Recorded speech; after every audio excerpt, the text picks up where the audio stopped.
श्री शिवाय नमस्तु भयम। दोस्तों, आप सभी लोग जानते हैं कि 14 सितंबर 2025 यानी रविवार को पड़ रही है आश्विन माह की जीवित पुत्रिका व्रत यानी कि जीतिया का व्रत। तो आपको बता दूं, जीवित पुत्रिका यानी कि जीतिया का व्रत इस साल 2025 में हम रखेंगे 14 सितंबर को। ठीक है, दिन पड़ा है रविवार। रविवार के दिन हम व्रत रखेंगे और सोमवार के दिन हम पारण करेंगे। और दोस्तों, ये वह तिथि है जो आश्विन माह में पड़ने वाली सबसे बड़ी तिथि है, क्योंकि ये रविवार के दिन पड़ने वाली है। रविवार को मित्र आश्विन माह के बड़ी तिथि है। रविवार को पड़ रही है और इसका बहुत ही बड़ा और विशेष महत्व होता है। अगर कभी भी मौका लग जाए और आश्विन माह की जीवित पुत्रिका व्रत को पड़ जाए तो आप लोगों को एक हरा नींबू वाला उपाय तो अवश्य ही करना चाहिए। इन दोनों का संयोग बहुत ही कम आता है। इसी के साथ में जी ने अपनी शिव पुराण कथा में बताया है कि इस दिन आपको एक एक हरा नींबू वाला उपाय तो आपको अवश्य ही करना चाहिए, क्योंकि ऐसा दिन पूरे साल में सिर्फ एक ही बार आता है।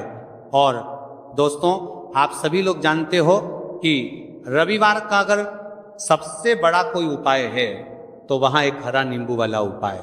तो दोस्तों, आश्विन माह की रविवार जीवित पुत्रिका व्रत के दिन आप लोगों को इस एक हरा नींबू वाला उपाय को जरूर करना है। बहुत सारे लोग होंगे जिन लोगों ने इस उपाय को ना किया हो, मतलब पूरा साल निकल गया, उन्होंने किसी भी दिन इसे हरा नींबू वाला उपाय को ना किया हो। पर दोस्तों, आपके पास एक आखिरी मौका बचा हुआ है, जो कि 14 सितंबर 2025 आश्विन माह की रविवार जीवित पुत्रिका व्रत के दिन है। इस दिन आप लोगों को इस वाले उपाय जीवित पुत्रिका व्रत के दिन है को जरूर कर लेना।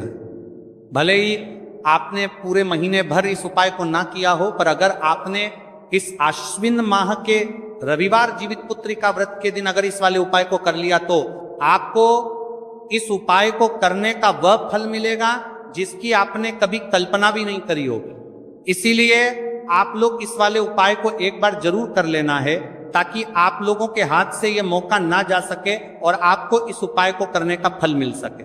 दोस्तों, यह उपाय पंडित जी ने अपनी अभी की ही श्री शिव महापुराण की कथा में बताया है। जी, इस उपाय को आज हम आपको बहुत अच्छे से समझाने वाले हैं। इस वीडियो को देखने के बाद इस उपाय को समझने के लिए आपको कोई और वीडियो को देखने की जरूरत नहीं पड़ेगी। तो चलिए दोस्तों, उपाय को शुरू में करते हैं। देखिए, ये इस आश्विन माह के रविवार के दिन ये इतना खास होता है, इतना महत्वपूर्ण होता है। देखा गया है कभी कभी बड़े बड़े पूजा पाठ अनुष्ठान से जो मनोकामना पूर्ण नहीं होते, वह आश्विन माह की रविवार के दिन एक छोटे से उपाय करने से ही आपकी मनोकामना पूर्ण हो जाती है। और बहुत सारे लोगों ने इस उपाय को किया भी है और उनको इस उपाय को करने का फल भी जरूर मिला है। अगर आप लोग भी इस उपाय को करना चाहते हैं तो आप इस उपाय को पहले अच्छे से समझ लेना, सुन लेना, उसके बाद करना। आपको इस उपाय का फल जरूर मिलेगा। और इस उपाय को कर लेने से आपके घर में चाहे किसी भी प्रकार की दुख और समस्या क्यों ना चल रही हो, आपको उसका कारण भी नहीं पता है कि भाई ये समस्या किस कारण से चल रही है, उसका कुछ भी कारण हो सकता है, जैसे पितृ दोष हो सकता है या किसी भी तरह का मंगल दोष भी हो सकता है। तो इस दिन आप लोगों को ये वाला उपाय कर लेना है। ये एक ऐसा उपाय है जिस उपाय को अगर किसी विशेष दिन पर किया जाए तो भाई उस विशेष दिन का जो है वह तो हमें मिलता ही मिलता है। पर हमने उस दिन पर इस उपाय को किया है तो हमें उससे भी बड़ा फल मिलता है, और फल बहुत जल्दी मिलता है, क्योंकि आप इस उपाय को बहुत ही बड़े और विशेष दिन पर कर रहे हो। तो चलिए अब उपाय के बारे में बात करते हैं, लेकिन उससे पहले आप लोगों के लिए बात करते हैं तो को ये जानना आवश्यक है कि आखिर ये उपाय किस समय करना है, किसको करना है और कैसे करना है। तो चलिए हम आगे आपको वीडियो में एक एक करके बता देते हैं। लेकिन उससे पहले अगर आप लोग हमारे चैनल पर पहली बार आए हैं या फिर मेरी आवाज आज पहली बार सुन रहे हैं, और इस वीडियो को लाइक करके कमेंट बॉक्स में श्री शिवाय नमस्तु भय ओम नमः शिवाय जरूर टाइप कर देना।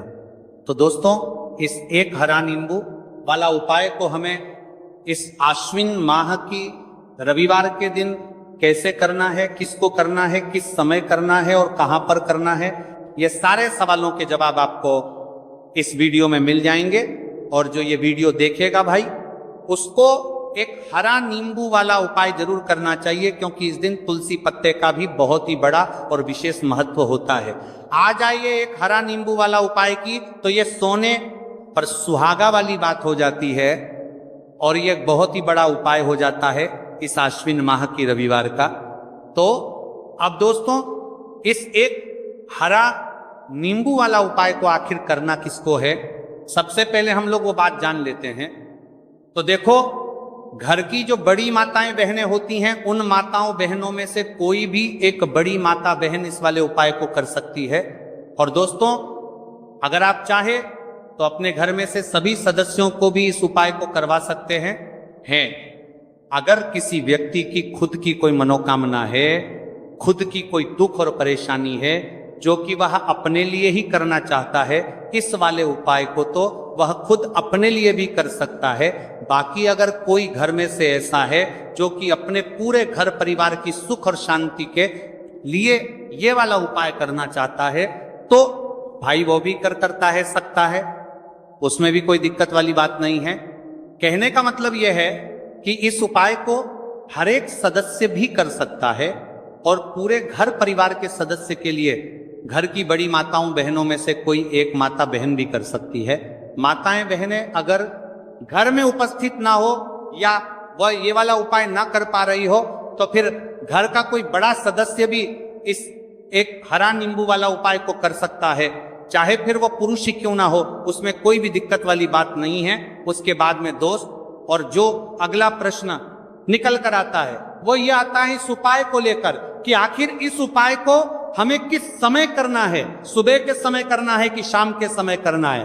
तो देखो, इस वाले उपाय को आप लोग सुबह के समय भी कर सकते हो और शाम के समय प्रदोष काल में भी कर सकते हो। अब अगर आप पूछो कि भाई साहब सबसे उत्तम समय कौन रहेगा इस एक हरा नींबू वाला उपाय को करने का, तो हम आपसे बस यही कहेंगे कि इस उपाय को आप सुबह के समय करेंगे तो ज्यादा बेहतर होगा। बाकी अगर प्रदोष काल शाम के समय भी करेंगे तो भी अच्छा होगा, उसमें कोई भी दिक्कत वाली बात नहीं है। तो अब दोस्तों, जो अगली सबसे बड़ी और महत्वपूर्ण बात आती है वह ये आती है कि सुबह अगर हम उपाय को करेंगे तो हमें कितने बजे से लेकर कितने बजे तक के बीच में करना है, और शाम के समय प्रदोष काल में करेंगे तो हमें कितने बजे से लेकर कितने बजे के बीच में करना है। तो देखो, सुबह जितनी जल्दी हो सके आप उपाय को करने की कोशिश करना। बाकी अगर किसी कारणवश लेट भी हो जाओ, थोड़ी देर भी हो जाए, तो 10 या 11 बजे तक भी आप उपाय कर लेना, पर 12 बजे से ज्यादा देरी ना हो, ठीक है, इस बात का ध्यान रखना। उसके बाद में दोस्तों, अगर शाम के समय प्रदोष काल की बात करें, प्रदोष काल का जो समय है होता है वह शाम के 6 बजे से शुरू हो जाता है। मतलब शाम के 6 बजे से लेकर 7 बजे के बीच का जो समय होता है, यह समय प्रदोष काल का समय होता है। तो आप इस उपाय को 7 या 8 बजे के बीच में भी कर सकते हो। मतलब शाम के 6 बजे से रात 8 बजे के बीच में आप कभी भी इस वाले उपाय को कर सकते हो, उसमें कोई भी दिक्कत वाली बात नहीं। तो देखो दोस्तों, सबसे पहला उपाय देखिए आपको क्या करना है। तो एक हरे नींबू से आप अपने जीवन से 1000 क्या लाख क्या करोड़ों शत्रुओं का भी सफाया कर सकते हैं, और कभी भी आपके शत्रु आपके दुश्मन आपको पलट कर देखें यह भी नहीं। अगर आपने एक हरे नींबू से छोटा सा उपाय कर लिया, तो जो लोग अपने जीवन में शत्रुओं से दुश्मनों से बहुत परेशान हो चुके हैं, या जिन लोगों के ऊपर शत्रु बहुत कुछ किया कराया करवा रहे हैं, तो ऐसा समझ लीजिए कि जो भी बंधनवार क्रियाएं आपके जो भी पृथ्वी पर छंदा करती है, ऐसे आपके जो भी बंधनवार क्रियाएं, वो जो भी बंधनवार शत्रु ने करवा रखी होंगी, आपके दुश्मन ने करवा रखी होंगी, किसी भी तरह से अगर आपके दुश्मन आपको नुकसान करना चाहते हैं, आपको हानि पहुंचाना चाहते हैं, या किसी भी तरह से आपको परेशान कर रहे हैं, कोई भी दुख कोई कष्ट आपको दे रहे हैं, किसी भी आपकी संपत्ति पर, आपके व्यापार पर, आपकी दुकान पर उनकी बुरी नजर है, कुछ हड़पने की कोशिश कर रहे हैं, तो समझ लीजिए कि एक हरा नींबू लेकर बहुत छोटा सा उपाय आप करेंगे, और जो शत्रु आपको अपनी ताकत दिखा रहे हैं, आज आपको परेशान कर रहे हैं, उन शत्रुओं की सारी अकड़ निकल जाएगी। एक हरे नींबू के उपाय को अगर आप सही तरीके से कर लेते हैं तो देखिए उपाय पूरा समझिए, सही से समझ के उपाय करेंगे तो 101% ये उपाय काम करता है। और जो भी आपके दुश्मन हैं या जो भी आपके शत्रु हैं उनका सफाया पूरी तरह से हो जाता है। तो इस उपाय को आप किसी भी दिन कर सकते हैं। दूसरी चीज, स्त्री पुरुष कोई भी इस उपाय को कर सकता है। ऐसा उपाय आज की वीडियो में लाए हैं जिसमें आपके कोई पैसे खर्च नहीं होने वाले। सिर्फ आपको एक नींबू से उपाय करना है। अब ये हरा नींबू ही है जो आपके जीवन से शत्रुओं का पूरी तरह सफाया कर देगा और कभी भी दुश्मन और शत्रु आपको परेशान नहीं कर पाएंगे। चाहे शत्रु और दुश्मन कितने भी पावरफुल हो, कितने भी ताकतवर क्यों ना हो, फिर भी आपका बाल बांका नहीं कर सकते। मतलब कितनी भी कोशिश कर ले लेकिन फिर भी आपका कुछ नहीं बिगाड़ पाएंगे। तो चलिए बात कर लेते हैं उपाय की। उपाय किस तरह से आपको करना है तो देखिए, सबसे पहले तो आपको इसमें एक हरा नींबू लेना है, ठीक है ना। अब ये उपाय गुप्त शत्रुओं के लिए भी है और उस दुश्मन के लिए भी है जो सामने से आप पर वार कर रहा है, आपको किसी भी तरह की धमकी दे रहा है, कोई नुकसान आपका कर रहा है, वह शत्रु भी परास्त हो जाएगा। और जो आपके पीठ पीछे आपका बुरा कर रहे हैं, क्योंकि देखिए जो गुप्त शत्रु होते हैं ना, इनका ना तो हमें नाम पता होता है, ना इनका एड्रेस पता होता है, ना ये पता होता है कि कितने शत्रु हैं, है ना। क्योंकि ये तो गुप्त तरीके से शत्रुता करते हैं और गुप्त शत्रु के बारे में किसी को कुछ पता नहीं चल पाता है। बहुत कम लोग होते हैं, जान जाते हैं कि हाँ किसी ने कुछ करवा रखा है, फिर भी ये नहीं जान पाते कि कौन व्यक्ति है जो ऐसा करवा रहा है ना। ये बहुत मुश्किल है पता करना। लेकिन अगर आपको आपके दुश्मन का नाम नहीं पता, आपका दुश्मन कहाँ रहता है ये भी नहीं पता, कौन आपसे शत्रुता कर रहा है ये भी नहीं पता, फिर भी ये उपाय आप करिए। क्योंकि जो दुश्मन है, जो शत्रु है, इस उपाय को करने से आप देखेंगे कि वह तुरंत आपके जीवन से दूर हो जाएगा और उसका किया कराया भी दूर हो जाएगा। जो भी आपके ऊपर करवा रखा होगा, आपके व्यापार पर करवा रखा होगा, क्योंकि बहुत सारी उच्चाटन और बंधन वार की क्रियाएं हैं जो लोग करवा देते हैं। बहुत सारे तांत्रिकों के पास जाकर और भी बहुत सारी जगहों पर जाकर लोगों के साथ बहुत कुछ गलत करवाते हैं। लेकिन आप विश्वास मानिएगा, इस उपाय को करने से जितनी भी क्रियाएं हैं ऐसी वह सब कट जाती हैं। और इस उपाय को करने से घर बैठे आपके शत्रु जो हैं वो दूर हो जाते हैं। मतलब कहीं जाने की आपको आवश्यकता नहीं पड़ती है। तो चलिए बात कर लेते हैं उपाय की। देखिए, इसमें एक हरा नींबू आपको लेना है। नींबू बिल्कुल दाग दगीला ना हो। आपने देखा होगा कि कभी कभी नींबू के ऊपर छोटा छोटा दाग है ना आ जाता है, या नींबू थोड़ा सा खराब होता है। लेकिन आप कभी भी उपाय के लिए खराब नींबू ना लें, एकदम साफ सुथरा सा नींबू आपको लेना है। और एक पीला नींबू भी आता है, पीला नींबू बिल्कुल आपको इस उपाय में नहीं लेना है।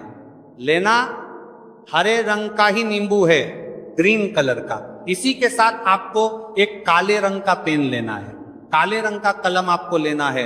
कलम कोई सा भी आप ले सकते हैं, कोई भी पेन ले सकते हैं, स्केच ले सकते हैं, मार्कर ले सकते हैं, ठीक है ना। कोई भी पेन आप ले लीजिए। अब आपको क्या करना है, ये दोनों चीजें लेकर अपने घर में एकांत में बैठ जाना है, जहां इस उपाय को करते समय आपको कोई रोके टोके ना है, ना ऐसी जगह पर करेंगे। चाहे कमरा है आपके घर में ऐसा, या कोई भी गैलरी बरामदा, जहां इस उपाय को आप करें और आपको कोई रोके टटोके ना। भले ही उपाय के बारे में सबको पता है, आपके घर में फिर भी उस समय कोई आपको डिस्टर्ब ना करे, है ना। इस तरीके से आपको उपाय करना है। तो देखिए, सबसे पहले नींबू आपने क्या करना है, नींबू पकड़ना है हाथ में और काले रंग के पेन से इस नींबू के ऊपर अपने दुश्मन का, अपने शत्रु का नाम लिख देना है। अब बहुत सारे लोग कहेंगे कि हमें तो ऐसे ऐसे शत्रु हैं हमारे जीवन में जो गुप्त हैं, जिनको हम जानते भी नहीं, उनका नाम कैसे लिखेंगे। तो देखिए, अगर शत्रु का नाम नहीं जानते, ये भी नहीं जानते कि कितने शत्रु हैं, तो केवल आप उस नींबू पर शत्रु लिख दें। देखिए, जब आप केवल शत्रु लिखते हैं ना, इससे आपके सारे दुश्मन, सारे शत्रु ही परास्त हो जाते हैं, सभी के सभी का सफाया हो जाता है। तो नींबू के ऊपर केवल शत्रु लिखेंगे और फिर इसे आपको काले रंग के कपड़े में रख देना है। शत्रु लिखने के बाद या शत्रु का नाम लिखने के बाद काले कपड़े में रख देना है और 3 बार आपको बोलना है, मेरा शत्रु परास्त हो, मेरा शत्रु परास्त हो, मेरा शत्रु परास्त हो। इसके बाद आपको क्या करना है, काले कपड़े में इस नींबू को रख के इसे बांध लेंगे, परतालू पोटली टाइप की बना लेंगे और जहां कहीं भी आपको थोड़ी सी मिट्टी दिख जाए आपके घर के बाहर, कहीं भी आपको लगे कि हाँ यहाँ कच्ची मिट्टी है, यहाँ खुदाई हो सकती है, वहां छोटा सा गड्ढा कर लें। घर से कोई चीज लेकर जाएं और उस गड्ढे में इस नींबू को आपको रख देना है और मिट्टी अच्छे से ढक देंगे कि नींबू बिल्कुल दिखे ना। ये उपाय शाम के समय का है, मतलब जब सूरज छिप जाता है उसके बाद कभी भी आपको ये उपाय करना है। सूरज की रोशनी में ये उपाय आपको नहीं करना है, ये उपाय करिए। और जब आप इस नींबू को पूरा ढक देंगे अपने घर चले आइए और कुछ भी आपको नहीं करना है, पीछे पलट कर नहीं देखना है। घर आकर हाथ पैर धो लेंगे और 1000 शत्रु हो, लाख हो, करोड़ हो, बिल्कुल उनका सफाया हो जाएगा। उन्होंने जो क्रियाएं आपके ऊपर करवा रखी हैं, तांत्रिक क्रियाएं या कोई भी जादू टोना, सभी कुछ दूर होता है। इस उपाय को करने से तो करिए ये उपाय और इसका चमत्कार देखिए। सिर्फ और सिर्फ आपको इस उपाय को एक बार ही करना है और एक बार ही उपाय करने में शत्रु का पूरी तरह सफाया हो जाएगा। सारे शत्रु के परास्त हो जाएंगे, सारे दुश्मन आपके सामने नतमस्तक हो जाएंगे, आपके सामने हाथ जोड़कर माफी मांगने को मजबूर हो जाएंगे। मतलब आप कुछ नहीं बिगाड़ेंगे। तो देखिए, नींबू जो है ये साधारण नहीं होता है। नींबू के अंदर ऐसी ऐसी शक्तियां पाई जाती हैं जो आपके दुश्मन को, आपके शत्रु को जड़ से खत्म कर सकती है। आपने देखा होगा कि जब भी लोग अपना व्यापार शुरू करते हैं या जो भी बिजनेस करते हैं, दुकान खोलते हैं, छोटा मोटा व्यापार जैसा भी काम करते हैं, वहां पर नींबू मिर्च जरूर लगाते हैं। क्योंकि देखिए, जो नींबू और मिर्च होती है ये आपके जीवन में धन को लाने का और बढ़ाने का काम भी करती है। क्यों? क्योंकि नींबू और मिर्च जो होता है, इसे जब आप अपने घर के दरवाजे पर या दुकान पर, शॉप पर लगाते हैं, इससे कभी भी आपके दुकान को, शॉप को नजर नहीं लगती है। पूरी नजर को बाहर ही ये रोक देती है। साथ ही साथ जो नींबू होता है ये शत्रु से छुटकारा दिलाने के लिए, दुश्मनों को दूर करने के लिए बहुत उत्तम होता है। तो उपाय करें, आपको लाभ जरूर होगा। अब हम बात करते हैं दूसरे विशेष उपाय ई की। देखिए, ये उपाय भी आपको तुलसी जी के पौधे के वहां पर करना है। आपके भाग्य का उदय करने के लिए आपके घर में धन समझ की गई, आपके घर में धन समझ की गई, आपके भाग्य के संजी के, आपके भाग्य कर्म में तुलसी जी के संजी के। आपके घर में परेशानियां हैं, कर्ज की समस्या अगर दिन पर दिन बढ़ती जा रही है, खत्म नहीं हो रही है, बहुत ज्यादा परेशानियां हैं, तो आपको ये उपाय करना चाहिए। देखो करना क्या है, बहुत ध्यान से समझना। आपको मात्र तांबे के पात्र के अंदर जल लेना है। उस जल के अंदर 1 चुटकी आपको हल्दी मिला देनी है, ठीक है? और साथ में लेना है एक कमलगट्टा। ये केवल उपाय रविवार चैत्र नवरात्रि के दिन करना। अगर आपको ऐसा लगता है कि आपके जीवन में अष्टलक्ष्मी का वास नहीं है, भाग्य का साथ आपको नहीं मिल पा रहा है, तो आप ये उपाय रविवार के दिन कर सकते हैं, रविवार के दिन भी कर सकते हैं, ठीक है? रविवार और रविवार दोनों दिन आप ये उपाय कर सकते हैं। देखो करना क्या है, इस टाइम के पात्र के अंदर हल्दी डाली और एक कमल गट्टा डाला। अब आपको तुलसी जी के वहां पर जाना है। देखिए, जब आप हल्दी डालोगे जल के पात्र के अंदर, तब आपको ओम नमो भगवते वासुदेवाय का 11 बार जाप करना है। फिर हल्दी डालना है। जब आप कमल गट्टा बाप के समतर का बजा लें, जब आप कमल गट्टा 12 डालोगे, तब आपको ओम श्री नमः या ओम महालक्ष्मी नमः इस मंत्र का जाप करते हुए एक कमल गट्टा डालना है। 11 बार जाप करना है, ठीक है? कमल गट्टा और हल्दी दोनों होना चाहिए। कमल गट्टा महालक्ष्मी का प्रतीक माना जाता है और हल्दी जो है वह भगवान विष्णु के निमित्त आप हल्दी डालेंगे, ठीक है? इस जल को आपको तुलसी जी की जड़ में अर्पित करना है, अर्पित करना है। ओम नमो भगवते वासुदेवाय का जाप का जाप का जाप का जाप का जाप का जाप का जाप का जाप का जाप का रहते हुए बस इतना सा उपाय करना। धन संबंधित को कोई भी परेशानियां है वह सब दूर हो, ऐसी आपको प्रार्थना करनी है। कर्ज से जुड़ी कोई परेशानी हो तो ऐसी प्रार्थना करनी है कि ये दूर हो जाए। ऐसी कामना करते हुए ये दूसरा प्यारा सा उपाय आपको करना है। तो देखो, ये हो गया दूसरा उपाय जो कि आप सुबह से लेकर के शाम तक कर सकते हैं। रविवार या रविवार के दिन सिर्फ एक बार ही करना है। अब जो कमल गट्टे है, कमल गट्टे को आपको वहीं पर तुलसी जी के वहां पर रखे रहने देना है, आपको उठाना नहीं है। चाहे तो आप तुलसी जी की वहीं पर गांठ दें, ठीक है? तो भी चलेगा। तो इस प्रकार से आपको ये सुंदर सा उपाय करना है। अब हम बात करते हैं तीसरे उपाय की। ध्यान रखना, ये जो दूसरा उपाय है ये आपको आपके घर में ही करना है, बाहर कहीं पर भी मत कर करके आना, ठीक है। घर में अगर तुलसी जी हो तो ही आप ये उपाय कर सकते हैं। अब हम बात करते हैं तीसरे विशेष उपाय। देखो, भाग्य का साथ आपको मिले तब, और गुरु बृहस्पति को मजबूत करना बहुत जरूरी होता है। इसीलिए पूज्य गुरुदेव ने एक बहुत ही सुंदर सा उपाय बताया था, जो कि है पीले चावल का। थोड़े से अक्षत लेना, चावल लेना।